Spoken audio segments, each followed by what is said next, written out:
Bismillahirrahmanirrahim. Assalamualaikum warahmatullahi wabarakatuh. How are you students? I hope you must be fine. Open your Urdu book and the page number 21. We will learn about the question number 5. Here what we have to do, दिए हुए साबकों की मदद से तीन नए अल्फाज बनाएं। तो हम जानते हैं साबकों के बारे में भी और लाहकों के बारे में भी हमने प्रीवियस क्लास में अल्हम्दुलिल्लाह पढ़ा है। ज़्यादा इंफॉर्मेशन देने की ऐसी ज़रूरत नहीं है, but we can define only its definition which is अल्फाज में अन, बे और हम साबके हैं।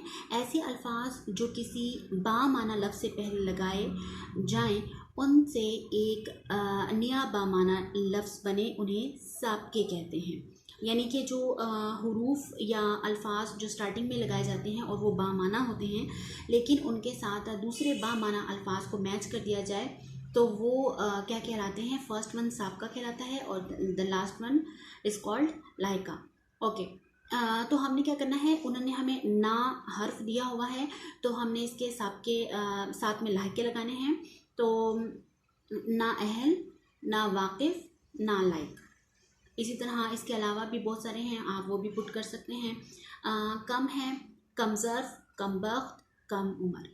बद का, बद अखलाक, बद मिजाज, बदतमीज़। खुश, खुश अखलाक, खुश जायका, खुश अखलाक, खुश शक्ल। और बे का क्या है? बेवजह, बेवकूफ़, बेकरार। इसके अलावा आपको मज़ीद जो आते हैं वो भी आप ऐड कर सकते हैं। अब पेज नंबर 22 में लाहके दिए हुए हैं और हमने क्या करना है, उन लाहकों की मदद से हमने साथ में साबके ऐड करने हैं। तो लाहके क्या होते हैं? ऐसे अल्फाज जो किसी बामाना लफ्ज़ के बाद लगाए जाएं और उनसे एक नया बामाना लफ्ज़ बने, उन्हें लाहके कहते हैं। लाहके बाद में आने वाला लफ्ज़। तो 6 क्वेश्चन में क्या है, दिए हुए लाहकों की मदद से तीन नए अल्फाज बनाएं।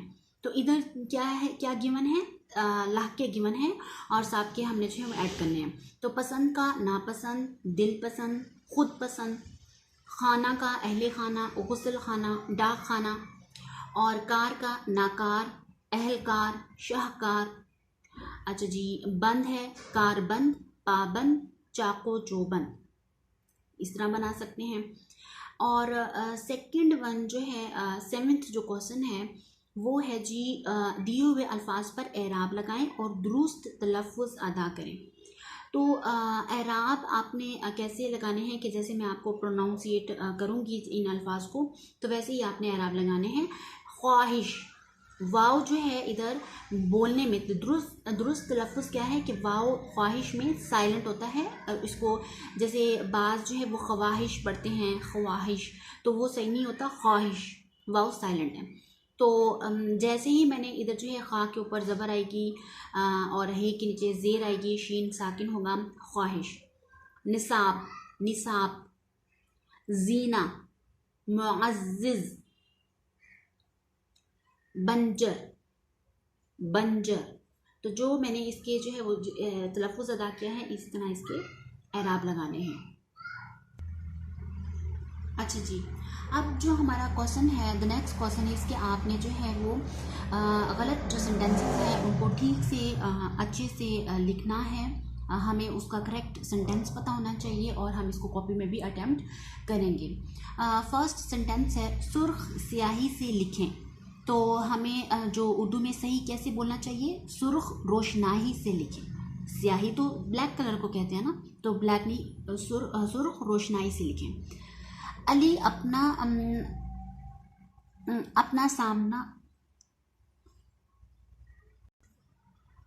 अपना सामना लेकर चला गया। और इसका सही सेंटेंस क्या है? अली अपना सामना लेकर रह गया। थर्ड है, दर हकीकत में आप सच्चे हैं। सही सेंटेंस क्या है? दर हकीकत आप सच्चे हैं, मैं नहीं आएगा। मैं आपका ताबेदार हूँ। और सही सेंटेंस क्या है? मैं आपका ताबे फरमा हूँ। आप बुरा ना मनाएं, आप बुरा ना माने, ये सही सेंटेंस है। उसने अपना काम तमाम कर लिया है। और सही सेंटेंस क्या है? उसने अपना काम ख़त्म कर लिया है। बुज़ुर्गों को की बात को गौर से सुनो। बुज़ुर्गों की बात गौर से सुनो, को नहीं आएगा। आपकी दरख्वास्त कबूल हो गई है। सही क्या है? आपकी दरख्वास्त मंजूर हो गई है। आपकी खैरियत नेक मतलूब चाहता हूँ। और सही क्या है? आपकी खैरियत नेक मतलूब चाहता हूँ। अच्छा जी, झूठ मारने वाले को खुदा पसंद नहीं करता। सही क्या है? झूठ बोलने वाले को खुदा पसंद नहीं करता। समंदर लहरें मार रहा है। और ठीक क्या है? समंदर मौजें मार रहा है। अच्छा जी, नेक्स्ट है, मैंने तुम्हारा नाम नहीं भूला। और सही क्या है? मैं तुम्हारा नाम नहीं भूला। वो हर दिन सैर को जाता है। और सही क्या है? वो हर रोज़ सैर को जाता है। हमको मंगलवार को छुट्टी है। ठीक, करेक्ट सेंटेंस क्या है? हमें मंगल को छुट्टी है। उसने मुझे बेजवाब कर दिया। उसने मुझे लाजवाब कर दिया। उसका कारोबार दिन ब दिन तरक्की कर रहा है। और सही सेंटेंस है, उसका कारोबार रोज़ बरोज़ तरक्की कर रहा है। आपने आज मरी जाना है। और करेक्ट सेंटेंस है, आपको आज मरी जाना है। आप कहाँ जाओगे? और सही सेंटेंस क्या? आप कहाँ जाएंगे। आपने मुझे बेहक सताया। और सही क्या है? बेहक नहीं होता, बल्कि सांप का क्या लगता है? ना हक सताया। वो हर रोज़ स्कूल जाती है। वो हर दिन स्कूल जाती है। और इसका सही सेंटेंस क्या है? वो हर रोज़ स्कूल जाती है। तो ये जो है जो गलत सेंटेंसेस भी थे, और उसको जो है वो ठीक से उर्दू में कैसे हमें बोलना चाहिए, वो करेक्ट सेंटेंसेस भी थे। ये हमने याद भी करना है और कॉपी में अटेम्प्ट भी करना है। ठीक है। अच्छा जी, द नेक्स्ट क्वेश्चन इज ज़रबुल अमसाल। ज़रबुल अमसाल मीन्स प्रोवर्ब। तो ये जो प्रोवर्ब्स हैं ये आपने याद करने हैं और इसको कॉपी में भी लिखने हैं। और इसका जो है सही से हमें अपनी लैंग्वेज में स्पीकिंग में इस्तेमाल भी करना है। और इसका इस्तेमाल कब आएगा हमें? कि जबकि हमें इसका मीनिंग पता होगा कि बाय द वे हमें यहाँ इन प्रोवर्ब्स को यूज़ कहाँ करना है। फर्स्ट है, आ बैल मुझे मार। आ बैल मुझे मार का मतलब ये है कि किसी के काम में बिला वजह जो है वो कूद पड़ना और फिर खाम खा की मुसीबत जो है अपने गले डाल लेना। तो वहाँ इंसान कहता है कि आ बैल मुझे मार, के मेरा तो यहाँ पर कोई मामला ही नहीं था और मैं बोल पड़ा और सारा मामला जो है वो मेरे ऊपर डाल दिया गया।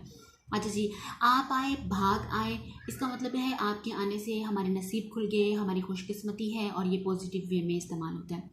आख थूक खट्टे हैं, यानी वो काम के जो कि पॉसिबल नहीं है, तो हम क्या कहते हैं, ये वाला प्रोवर्ब्स बोलते हैं। आदमी का शैतान आदमी है, मीन्स के उसको जो है वो जो गलत जितनी भी बातें होती हैं या जो गलत मशवरे हैं जो भी हैं, वो उसको किसी आदमी ने ही उसके उसके उसके उसकी जिस सोबत में वो रह रहा है उन्होंने ही दिया होगा। आदमी का शैतान आदमी है मीन्स वो जिस सोबत में रहता है, जो उसके साथी हैं, दोस्त हैं, तो वही उसको जो है वो इस चीज़ पर उभार रहे हैं। लाजमी बात है कि हम जिस कंपनी में रहते हैं उसी के असरात लेते हैं। उल्टे बांस बरेली को, इसका मतलब क्या है कि यानी वहाँ वो चीज़ पहुँचाना कि या उसको वो चीज़ देना कि जो कि उसके पास ज़्यादा है। असल में बरेल जो जगह है इंडिया की, तो वहाँ पर बांस ज़्यादा प्रोड्यूस किए जाते हैं, बनाए जाते हैं। तो वहाँ पर अब प्रोडक्शन बांस की ज़्यादा है और वहीं भी अगर हम बांस बेचना शुरू कर दें तो ये तो गलत बात हो गई ना, कि वहाँ पर तो पहले से एक चीज़ है मुहैया। तो किसी के पास वो चीज़ हो या किसी जगह ऐसी चीज़ हो कि दोबारा फिर उधर वही चीज़ पहुँचाई जा रही हो, तो उधर इस्तेमाल किया जाता है उल्टे बांस बरेली को। 6 है, बात खटाई में पड़ गई का मतलब क्या है कि बात ख़राब हो गई, मामला ख़राब हो गया। 12 बरस दिल्ली में रहे, भाड़ ही झोंका किए। अब इसका मतलब क्या है? इसका मतलब ये है कि ऐसा आप अच्छी सोबत में रहें, अच्छी जगह पे रहें जहाँ आपको बहुत कुछ सीखने, कामयाबी के मिलने के चांसेस हों, लेकिन फिर भी आप उन चीज़ों को अवेल ना करें, तो वहाँ पर बोला जाता है। और दिल्ली क्योंकि ऐसी जगह थी कि जहाँ पर बहुत ज़्यादा जो है as compare to other cities के वहाँ पर हर तरह की फैसिलिटीज़ थी, वहाँ पर भी रह के अगर आप जो है वो कुछ अगर आप एक सहूलियात लेकर भी अगर आप एक चीज़ में कामयाब नहीं होते, तो मीन्स के आपने कुछ हासिल नहीं किया। बासी कड़ी में उबाल आया, का मतलब क्या है कि बासी कड़ी में जल्दी उबाला जाता है, तो मीन्स के जो वो लोग के जो कि जल्दी जो है वो गुस्से में आ जाएं, और तो उसके लिए ये लफ्ज़ इस्तेमाल किया जाता है। अच्छा जी, 9th है बद अच्छा बदनाम बुरा।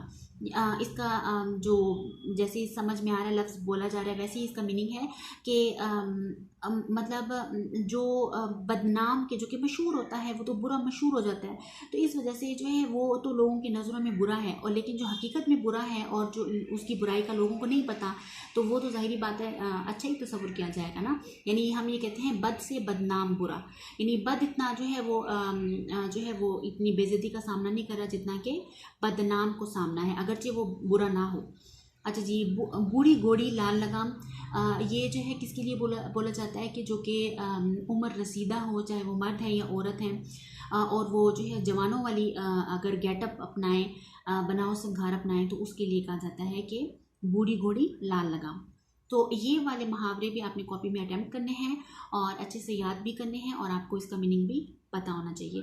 तो आज का लेक्चर हमारा कंप्लीट हुआ। फी अमानिल्लाह and have a nice day.